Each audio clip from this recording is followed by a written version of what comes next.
everyone, I'm Hannah with Hannah's Murals, and in this video I really want to teach you guys how to make more money painting murals. And the best way to make more money is to paint faster. That is my claim to fame. I paint super fast. I do a lot of one-day murals, no sketches, I just show up, I paint a mural, huge murals as fast as possible. And last year I think I painted like 117 murals, and the way I did that is by just getting things done quickly. And the great thing about that is I can still offer like pretty affordable prices. Like I'm able to do murals pretty affordably for my clients. Like this year today, I'm painting a mural for a Little League, and I am charging them my one-day mural rate, which is $1,500. That's a lot of money, but I'm gonna cover a lot of space. They sent me the image of this wall, the cinder block wall behind me, which is probably 7 feet by 15 feet or something. And I'm gonna paint that, but I showed up and the lady was super nice, and it's this small Little League, and so I'm like, oh, I wanna do more for you. So now I'm like, oh, I'm gonna paint this wall over here and the wall around the corner, and I'm gonna do it all, but the way I'm gonna do it is I'm gonna get it done really quickly, and there's some tricks to help you do that. The first trick that I am gonna teach you, I'm gonna walk through like today with you. I'm gonna do a few videos. The videos are not gonna be great. I'm not really good at doing videos. I'm really good at giving you good information. So the first video is gonna be how I'm gonna do the background on this wall, which is gonna be super fun. And the best way to do a background, I think, that's really quick, is a messy background. You do flat colors on a wall like this, it's gonna take forever. You know, just if I tried to just paint this red, it'd probably take me 3 coats because the bottom's all chipped off. There's all this chalk that I have to clean off first, but it would take a while to get a nice, clean, perfect coat. Perfect takes time. I don't do perfect. I do fun, color, messy, which is lively, and the kids love it. This is a Little League. The kids, there's a batting cage right behind this, and so they love like more fun stuff to look at. And so the way when I'm doing these really quick murals, I like to just do a wild background. This Little League, their colors are red, black, gray, and white. So those are the only colors I'm probably gonna use today. And so I'm gonna start with a wild background, and I'm gonna show you guys how I do it. So this is where all the magic starts. This is the back of my van. I've got this 6-foot ladder up here, and I come prepared to do anything every day, which is pretty wild. I don't unload my truck. I clearly don't clean it out very often. But it's great because I can just show up the day of and be, prepared for just about anything. So what I'm going to do is I'm going to look through what I have, because I really like to use up old paint, especially right now because both Home Depot and Lowe's are supporting ice. And so I'm trying not to buy anything from them. See how that goes? So yeah, so what I'll do right now is I'm just going to pull out like, oh, here's a black paint that I have. I'm going to need black. Here's like an orange, which will be good. I can mix it in with the red. I've got a few reds. I've got this red. I have this gray paint, which I used yesterday. I clearly dropped a paint lid in it. Oops. But I'm going to use up the rest of that gray. It was for touching up a wall yesterday. So honestly, like, I just love to use stuff up. I love to not buy more stuff if not necessary. And I keep kind of basics in my car as well. Like I always have a gallon of red. So this will be super important today. Pretty much all of my paints, when I do buy them, are exterior satin. I'll buy bare, usually just Glidden, honestly, because it's cheaper. And then I keep those for mixing. And then in here, I've got all my like Nova colors and things. But I should have in here everything that I need to make magic happen today on this wall. So let me pull it out and see.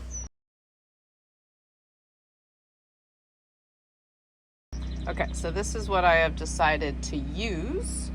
I actually put that orange paint back because I think they want to stick with just their brand colors, which the orange paint isn't really. So I found this like deep red color, which is going to be perfect because it's really similar to the current wall color, which they don't have, which is very common. And then I had like some leftover kind of like a light red, like a poppy red, which I'm going to use. And then this bright red, which I won't use a ton of, but it will really add like a pop to it because I want some variation in the color, because the more variation, the better it will cover. I found this dark gray. It's kind of lovely and old. And then I found a light gray, which is the color of my son's room, which I happen to have in here. So it was just a light gray that I made with him back in the day. And I've got a little bit of white that left over, and then I have this white here, which will also be good. It's not a bright white, which is probably for the best. I'll use bright white at the end for highlights and things, and then black, of course, and then that leftover gray. So that's what I'm gonna do. I'm gonna go set up at the wall and kind of show you what I do now. Before I begin, let me show you the walls.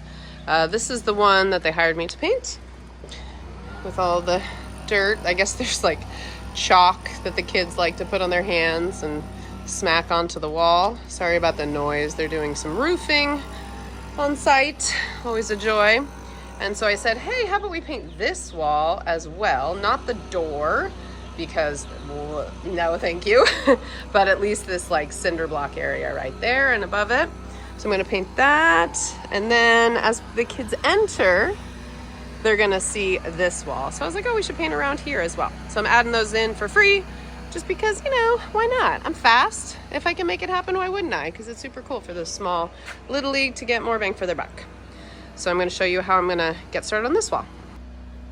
All right, so the first thing I need to do for this wall is I need to clean it, prep it a little bit. There's this chalk up here, so I'm gonna like kind of broom it off, just sweep it off the wall. And then any of this paint is chipping on the bottom, I'm going to use my paint scraper and just scrape that off. So that's kind of the first thing. And then I'm going to be using just a little roller because I think it makes it more interesting. This is just a 4-inch. I use a lot of 4, either 4 or 6 for this would be fine. But I just want a lot of interest. I'll be using that gray paint tray, probably just dipping out of the bucket a bit and kind of getting some first coats on the wall with I have this little roller that I have on like an extension pole, helps my back a little bit so I don't have to bend over so much. So I like to keep a bunch of these rollers in my car. And then this extension pole is great because it's like really short, you know, it's like 2.5 feet, and then it extends out. So it doesn't get too long, but you know, more than long enough for this. And I'll be using both a roller and a brush. Before I put my rollers on, I like to scrape off any old paint off of here so that the roller actually rolls. Like once you put the cover on here, sometimes if you have too much dried paint, it's like stiff and it won't move. So you need to make sure that your roller like, you know, rolls freely on here. So if it doesn't roll, you're gonna have a problem. So just every once in a while, just scrape off all that old paint with your paint scraper. And I'll show you a little bit more, but I'll do a time lapse of kind of the cleaning and then kind of the first painting.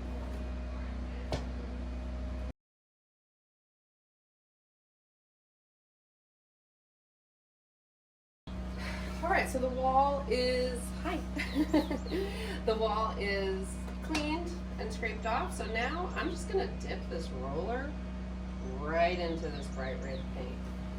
Luckily it's a little thick, which means it's not gonna drip as much. I mean, I have a drop cloth down, so it's not a big deal.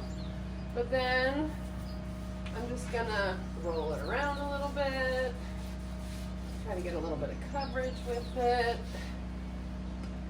And with this part, I just like to have fun. Like when I have people helping me, it's like this is about your style, about how you like to apply paint and what like shows who you are as an artist. So not everyone's gonna do this the same.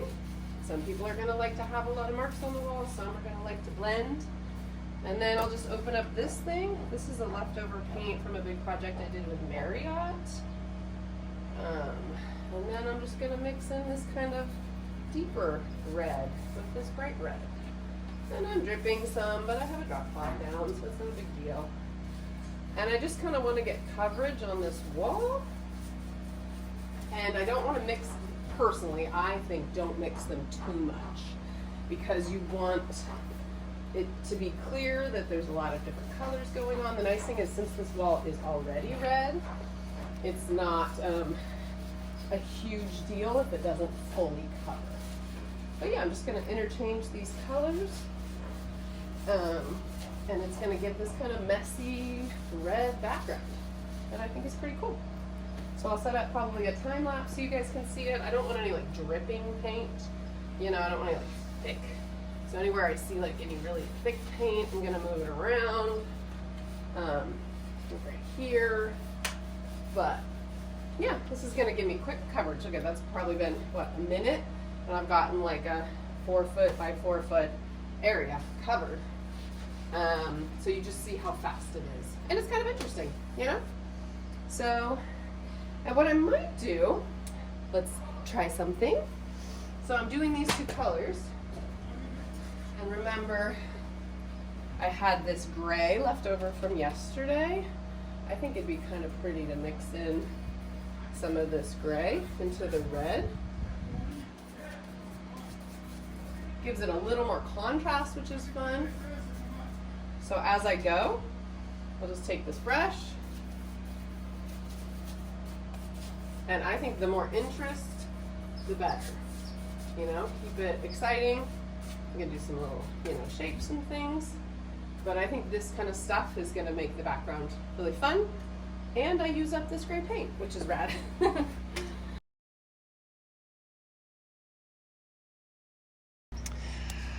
All right, so we're talking about speed today.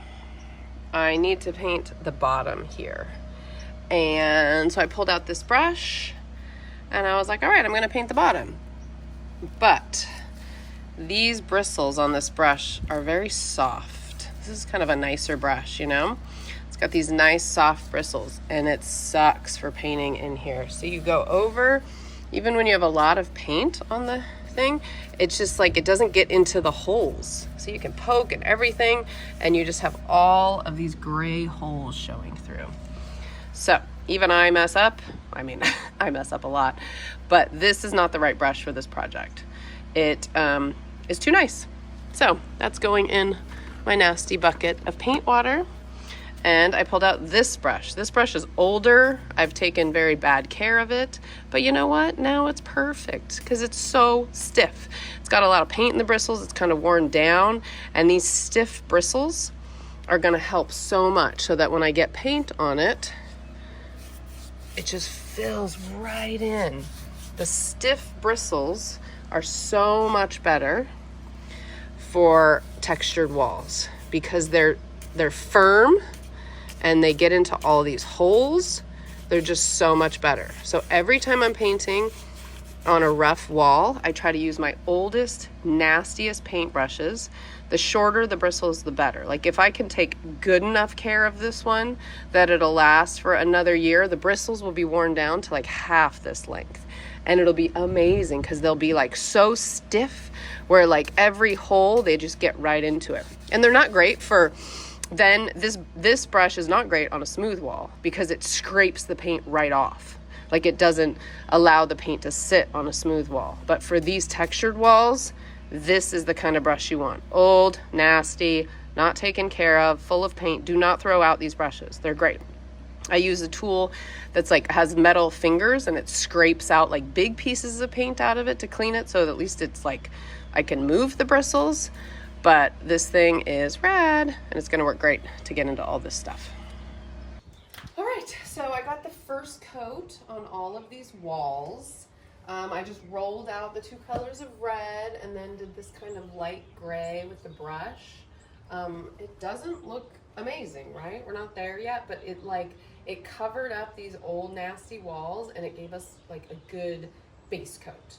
And it probably took me an hour. Plus I did this big boy and then I did a small wall and one other wall. So it's pretty fast, that's the main thing. And one thing I wanted to talk about is, I know you guys are maybe watching this thinking like, oh, she dips the roller right into the paint bucket and she does this and that. I don't like to do things the same way every time. So, you know, I used the roller right out of the bucket just because I felt like it today. Sometimes I do that. It's a little messier. You have to put down more drop cloths, but I didn't feel like getting out like a paint tray and doing it. Often I'll get a paint tray and pour two colors in it and kind of go back and forth. Like, I don't like to do stuff the same way. Like I've painted probably 500 beach scenes in my life. And every time I do it differently. And, you know, I learned tricks but I like to change it up. I like to work with what I have. I don't like to get stuck doing things the same way because I find that it like limits me. So especially with something like this, like I'm gonna do it differently every time. So there's not like a right way to do it. I would say the big takeaway for you guys is the mixing and the blending, and how like I did all these walls in like an hour, hour and a half, and they look pretty good as like a backdrop for something, which is fast. If I was painting these walls one flat color of red, it would take me probably 4 or 5 hours to get them to the point where I could have like a good base coat. So interesting backgrounds are quick. And that's what I'm trying to teach you. Less about how I apply everything. That is just like an artistic choice, and it's something I decide in the moment. That is not what I'm teaching you. I'm teaching you this like overall method. So what I'm feeling now is like it's just kind of splotchy, like these light gray, feels a little splotchy to me.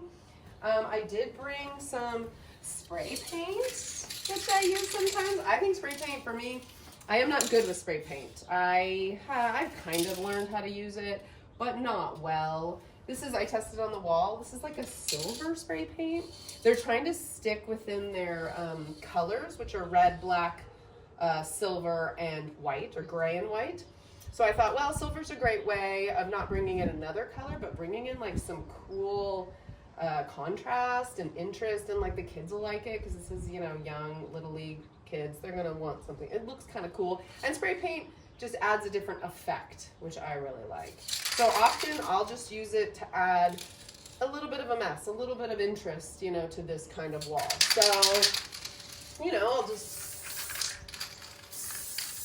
you know, add some little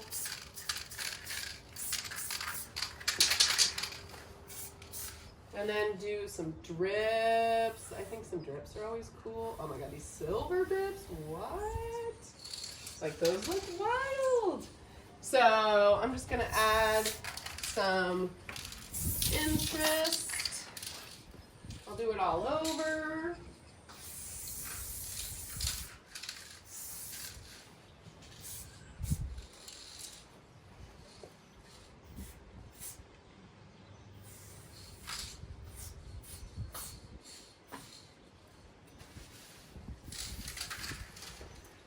So wow, that was kind of wild when the light hits it, it's kind of crazy.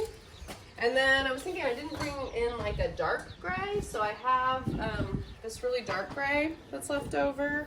I thought what I would do, I'm just gonna use the same roller, whatever, who cares? And I'm just gonna dip it right in. And I wanna add some like large patches because I feel like it needs to be broken up a little bit. So, I didn't bring my ladder over. This is kind of like a blue gray, but I think it'll break up this red a bit. So this is just what I'm feeling like doing. You know, I think it'll be interesting. This baseball, is the baseball I drew, it looks not good. So I'm just gonna like cover it up a little bit.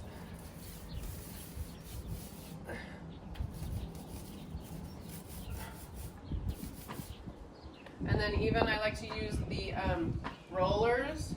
You can just do like lines with it like this.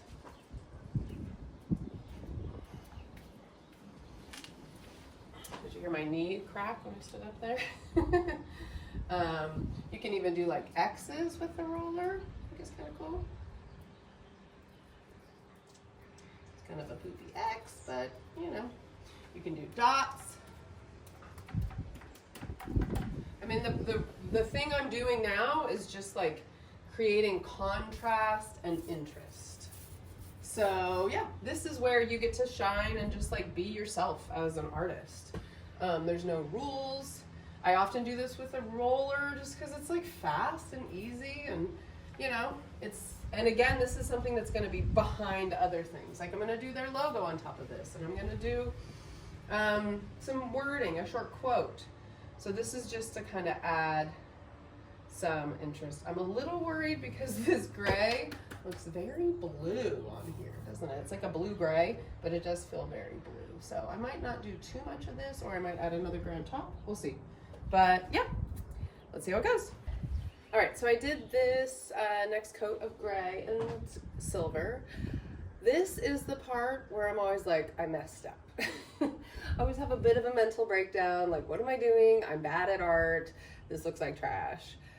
But I have to remember that this is just a background. So it's kind of just like wild and messy and stuff. And I start to get stressed out because I'm like, where are my eyes looking? I don't know what to do. You know, like it just doesn't look right. It doesn't look how I envisioned it, which I didn't really envision anything. I was just going crazy. But I always have a moment where I get a little freaked out. But I've realized that in the many years of doing this, that I'm pretty good at bringing it back together.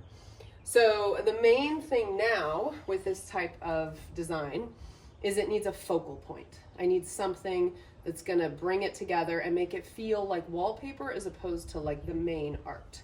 And so there's gonna be a big quote on the top. So now I just need to figure out like how I'm gonna like add a big focal moment, like a big piece, a centerpiece that will then work. And then once I've got that big focal piece in there, then I can tweak stuff around it if it feels like there's not enough going on in one area or it needs more or maybe less, and then I can toy around with that kind of stuff. But I just want to let you know, you're not the only one that freaks out. And it's not like a linear process, you know, it's a bit of playing the whole time. And so you have to like give yourself freedom. This is where I find like having an art practice where you paint on canvas is really helpful, because the more I've painted on canvas now, the more I like let myself go a little crazy and realize that I can always rein it in. So it's very rare that I get so far along in something that I'm like, ugh, I can't fix it. So I've learned, I'm more confident now after working on canvas and going wild, because it's easier to go wild on a small scale, because if you mess up, it's just less labor intensive to get it back, to rein it in. So that kind of practice in the studio has really helped me do this kind of stuff, because I realize even when I go a bit wild, like I'm an artist and I know how to fix it. And not like there's one way to fix it, there's, you know, a zillion ways to fix it. But I've learned different ways that help get it like back to where it needs to be, where it feels like a cohesive piece at the end.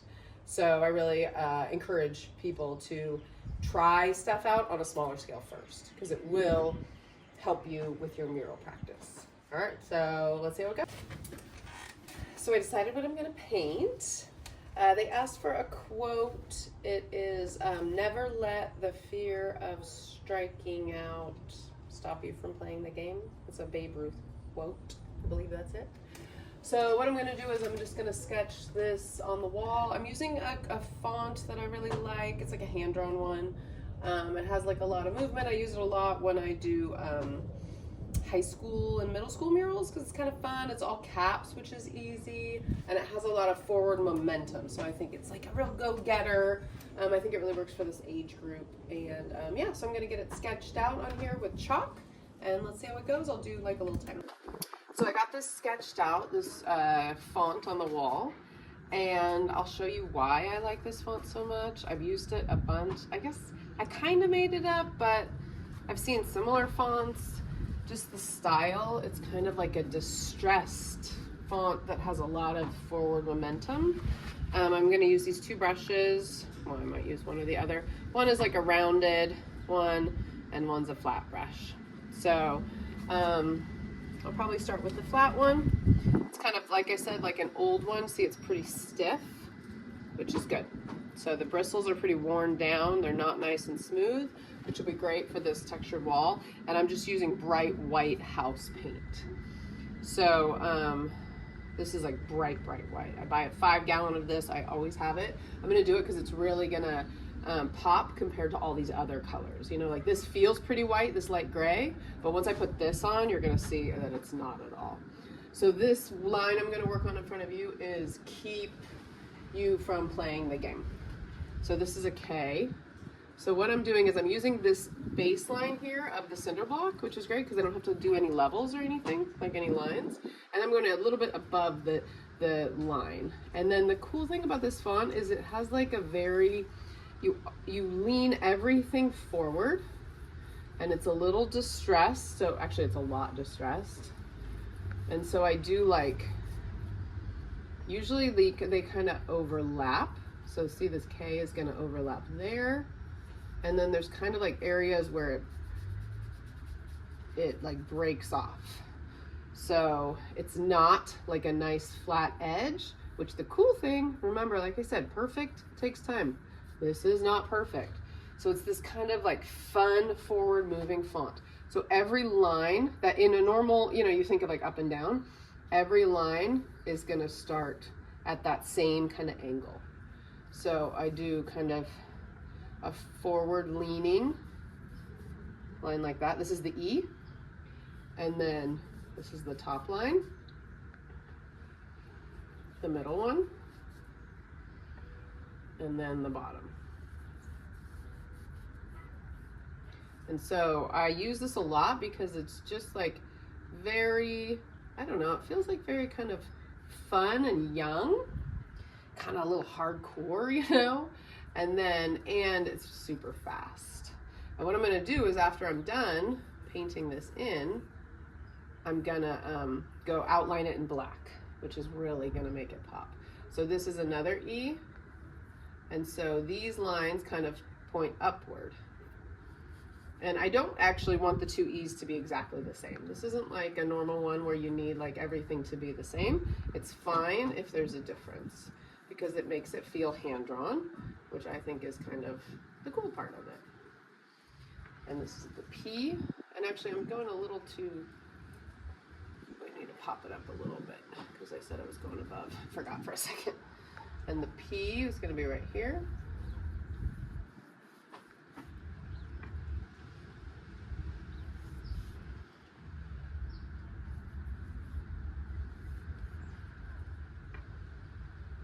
And that is the P, so that's keep.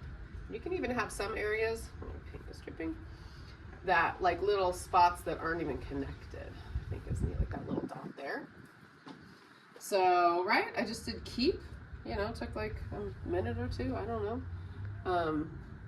It's not perfect, but I think it has like a cool feel. This feels like it scopes up a little too much.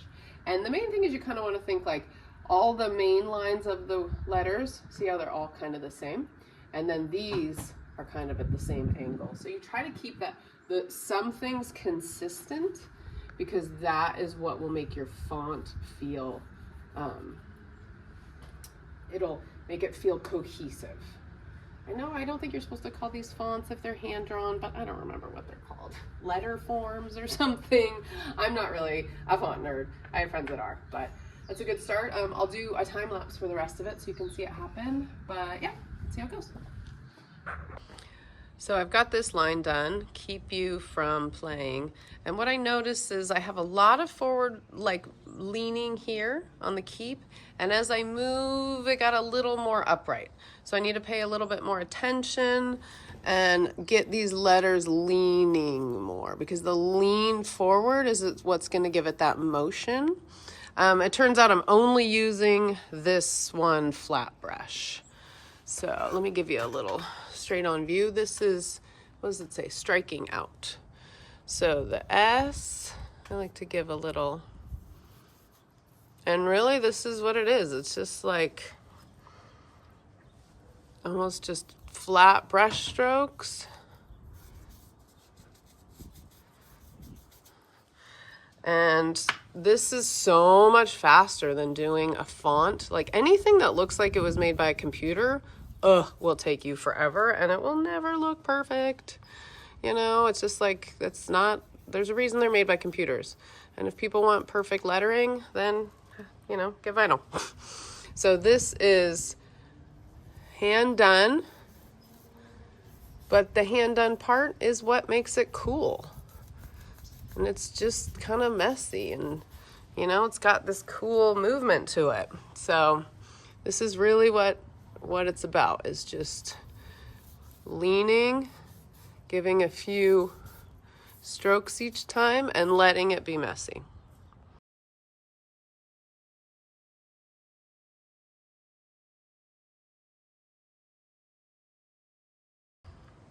All right, so here we are. That probably took about 20-30 minutes. It's not perfect. You'll hear me say that a lot. And you see how difficult it is to read right now because of these like silvers and all the colors in the background. So what I'm going to do now is I'm going to use some black paint. I'm going to use the Nova Color Carbon Black because it's my favorite. And I'm going to do outlines on it. So, you know, I kind of take a look at it, see where I'm not loving it, and the black will help me fix any of these issues. And it's really gonna make this pop quite a bit, which is cool. So this is the Nova Carbon Black. This is an old jug of it that I refill from the big gallon. I just pour some of it into a red cup, put some water in it. I like to water it down a little bit. I'll probably add a little bit of black house paint just to make it go a little bit farther. This Carbon Black is such a high quality paint. It's from Nova Color in LA. I love it. Did I say I love it? But it's so high quality that like you can still add black paint to it and it's just like covers in one coat. It's phenomenal. So just to make it stretch a little farther, I'll add some black house paint to it, stir it up, and then it'll be like a nice, I want it kind of, not an ink consistency, but a really like thinned out paint consistency. So just added a bit of water to it. So I just did my first letter outline, and once I do one, I kind of like to step back and see like, how do I feel about it? The thing I'm feeling about the black, it was really fast to do, which is great because it covered, you know, really quickly because I watered down that paint a little bit and it gets into all those holes. I feel like it's a little pointy, so a little bit too like Halloween-y. So I'm gonna smooth out the black a little bit so it's not quite as pointy. And I'm gonna have, I was like, should I paint the whole area like here all black around the letters? But I think I'm gonna have some areas peeking through still with the red. So it'll be like a thick outline, but not like massive. So we'll see how it goes. All right, so remember how I was saying that I was freaking out earlier? So I freaked out a little bit more and I was like, oh my God, did I just make a whole YouTube video about how I suck at painting and I mess up everything? And then I started putting the black outlines on and I was like, oh, see, I can save it. So look at, it's getting so much better. So have faith in yourself. You will doubt yourself along the way. We all do. But yeah, you can bring it around. You just have to find like focal points. So I'm getting there. Hey, the black outline is done and I'm feeling it. Doesn't it make it pop so much? So blacks and whites are where you're gonna get the most contrast, and I try to like hold out on those, like I don't put them in the background because then it really pops in the foreground here. So, and the Carbon Black, that Nova color, is like even blacker. So that's just really cool because it gives this really intense contrast against the background. I think I'm gonna add some more like details and stuff. I'm kind of thinking of doing like a thin, quick white outline on this just to give it like one more little pop. And then I need to have it signed by Babe Ruth and maybe do a few things, and then I'm gonna do the other walls. But I don't know, I'm kind of feeling it. And what I did is I took a photo of it, and that really helps me at this point. When I'm not done, but I'm maybe like 3/4 of the way done, stand back and take a photo. Because sometimes with your eyes, like things look amazing and then they look terrible in photos. Or sometimes with your eyes, it's like, I don't know, and then they look great in photos. So I think it's really good to take a photo, look at it. I took a photo of this and it photographed really well, which is important because they're gonna be doing like teen photos and stuff here. And so it needs to like really have a lot of contrast and pop. So when the kids stand, and you picture like there's gonna be a lot of like little kids standing in front of this, so they can stand on either side and still read the quote. I try to think about that stuff as I'm placing it. You know, initially I thought of placing it on one side, but then it's really weird for a group photo. You know, I thought of like doing the quote here and doing like a baseball player on the other side. But I thought, that's kind of awkward. And so what I've decided is I wanted to do a baseball player, and I wanted to do like their logo, which has this R and it looks kind of like the Boston Red Sox. But I think I'd rather do them on the other walls because then each wall has a focal point, and then this wall's not quite as busy because it is gonna get scuffed up on the bottom here, so I don't wanna do anything too crazy. And like I said, they're gonna take photos, so there's no reason to put like a bunch of stuff on the bottom. So yeah, moving along, I'm gonna do the white outline. All right, time for some white outlines. These, I just watered down a little bit of bright white paint. And I'm not gonna do it perfect. It's gonna be fast. And the cool thing is it gives it even more motion. When you paint it fast, it continues that feeling of the letters having motion and moving forward. So see, I feel like that adds a lot. And it, you know, that took 10 seconds or something. Sweet. All right, I did that white outline. Probably took me about 5 minutes. I just did it really fast. See how messy it is? You know, it looks good from afar, but up close, hot mess. But I find that moving fast gives it a lot of variation in width and everything. Sometimes if I do things, because I painted kids murals for so long, if I do things slowly and they look really nice and consistent, they look very cutesy. I just have a very like naturally cute style, which is okay if you're painting in a kid's room. But if you're trying to do something that's a little more grown up, a little cooler, then that's not great. So this kind of speed really helps. So that font is done. You know, it worked pretty well. I feel like there's a few spots where I have like some white, and I'm just gonna go around and like add some little, you know, little marks with the white. Just because I think it will break it up a little bit. Nothing crazy. You know, just dots and things like that. I think it'll really add to this. And I'm just about done with this one. And here it is. Looks pretty sweet. Babe Ruth. And yeah, I'm gonna move on to the next walls. I've got this guy right here that I need to finish. And I need to do something out here to really, because right now this looks like a mess, but it needs something to look at, and then it's gonna look rad. So here we go. It is about 3:15. Hopefully I can finish.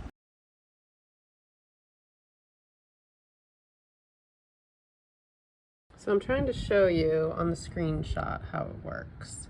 So this is my phone with the picture of the batter overlaid on the picture of the wall. And I lowered the opacity of the batter, and so now I can see through it. So I see like the brim of his hat right there. It's right on the end of this piece, and it's like midway through the brick. So I use it then to draw as I go. So I can see like his helmet comes down here, his shoulder is right here, you know, and I keep using this as reference. And the cool thing is the cinder block acts as a grid for me. So I don't, and the like designs in the background act as a doodle grid. So it gives me all these reference points to use. So like see these lines down here, like I'll be able to use those lines when I'm drawing his leg to make sure that I'm drawing him at the right spot. So yeah, it makes it super easy to get this image of the batter up there real fast. So I thought what would look cool is to do a bunch of baseballs down here. So I'm just taking this lid and I'm gonna draw a bunch of baseballs. Just tracing the lid. And the easiest way to measure it out, I'm just doing every other cinder block. Luckily, the cinder blocks are almost exactly the same size as the lid. So this is a really quick way to get the circles on the wall, and then I will paint them white.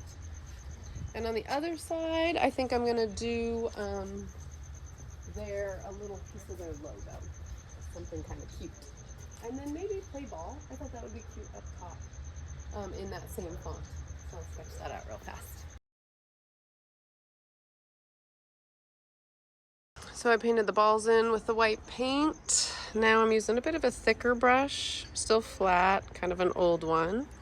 And I drew their logo over the blocks using that same method in Procreate. And yeah, now I'm just giving it a white outline. Same thing, pretty fast, not being too precious about it. And because I'm gonna paint the inside red, do a black outline, it's pretty forgiving. So yeah, and I'm gonna do play ball up there. Play ball.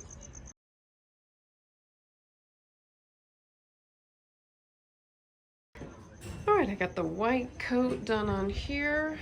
It's kind of just a thin coat, but at least it gets me started so it'll dry quicker, so that then I can do the black outline on it, make it pop.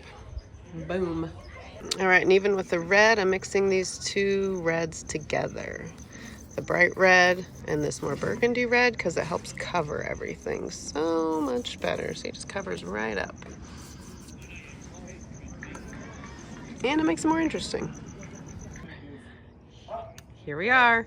It is literally 4:59 and I just finished. I think I started right about 10. So I got these balls up there, play ball, and their logo, the R for Rolando. That looks pretty sweet. And then over here, we've got this baseball player. I just did him in the similar style with the white. And then, sorry, I'm trying to back up. This big spot, big photo wall. It's pretty awesome. So it's all done. See how that background was so fast to lay down? And it looks pretty cool now, you know? It's kind of funky. It's not perfect, but it makes it interesting and it adds a lot of fun to this building. And I think it works really well for this age group. So yeah, hope you guys enjoyed it. All right, I'm in my car. I have to do the rest in my car because there's like 50 people here playing baseball. I think I just realized I have paint on the tip of my nose. Yeah, so these videos have clearly gotten worse and worse as the day goes by. But I really just wanted to share with you guys how this happens. This is like, I don't do this every day by any means, but I try to do a lot of these one-day murals because I really enjoy them.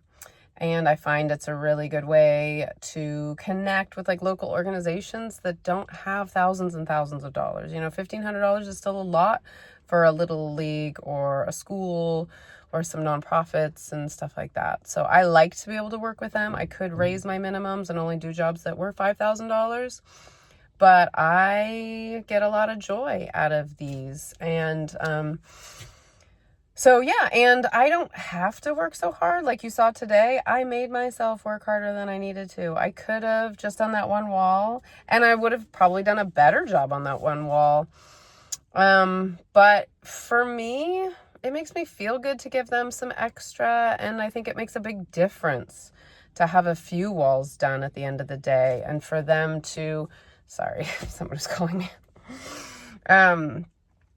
Yeah, I just think it makes a big difference for them to have like more impactful murals. And so, yes, I work harder than I need to, but I think right now it's really important for me to spread joy, but it's also good that I make good money. So I feel really proud, you know, today they're going to sell me $1,500. Like that's a lot of money, and I'll go on a lot of fun trips and do a lot of fun stuff with that. So yeah, I don't feel bad at all. And, yeah, the square footage price on something like this would be like minuscule. It's probably, you know, $10 a square foot or something crazy, but I don't care. You know, I enjoy doing it, and it makes a lot of people happy. So I hope I taught you guys some good tricks today on how to speed up the process. So you don't have to be as crazy as I am and give people all this extra stuff. But hopefully, like doing the crazy messy background, you saw how it was kind of a mess for a while there. But in the end, I feel like it came together and it looked really good. So that's a trick that I love. And like and the way you do it will be totally different than the way I do it. And it will be totally rad. Like every artist will do it in a different way, and it'll be unique, and it will add interest and fun and vibrancy, or maybe it'll be dark, or maybe, you know, like they're all going to be chaotic or joyful, or, you know, the way that you express yourself through art is going to be different than the way I do it. So you see, I don't have like a tried and true method. I use a lot of different methods to make this happen. And that's what I want to teach you, is there's tricks to make things happen fast. And fast is how you're going to make money. You know, like you may not be able to get $10,000 jobs right now, but you can probably get a $1,500 job or a $1,000 job, right? And if you can really wow them with how much you do, then that's going to make a difference. And then you'll get another job and another job. Like people love the speed of it. And so I find that for me is the best way that I make a big impact, and I make a good amount of money, and I do it quickly. So yeah, just keep making murals. I want to keep making these terrible videos. I'm sorry, they're so messy, but my life is messy, and you're not here for the beautiful editing, are you? Clearly not. If you're still here, I'm sure this video is like 5 hours long, but hopefully you learned a lot. That's the point. So you're here for all this knowledge. You're here for all these tricks that I've learned over, 21 years. So that's what you're learning. And sorry, somebody's going by on a four-wheeler. And I hope you guys will keep watching videos and subscribe and all that stuff, because I want to give you away. I want to give this free info away. Clearly very tired, but I want to teach you guys. And I have so many tricks. This was just like a drop in the bucket today. I'm looking at the mural because there's a kid bouncing a ball off of it right now. It may or may not be dry. But yeah, so keep following along and, you know, comment what other videos you would like to see. But I want you guys to go make murals, make money, make art for a living, because that is the dream, you know? Like, I had a long day today, but I feel good. And I had so many little kids come up to me and be like, I like the mural. And everyone's super pumped, and it's going to make a big difference in the world. So that's the point. All right. Thanks, guys. Thanks for following along on this big, crazy day.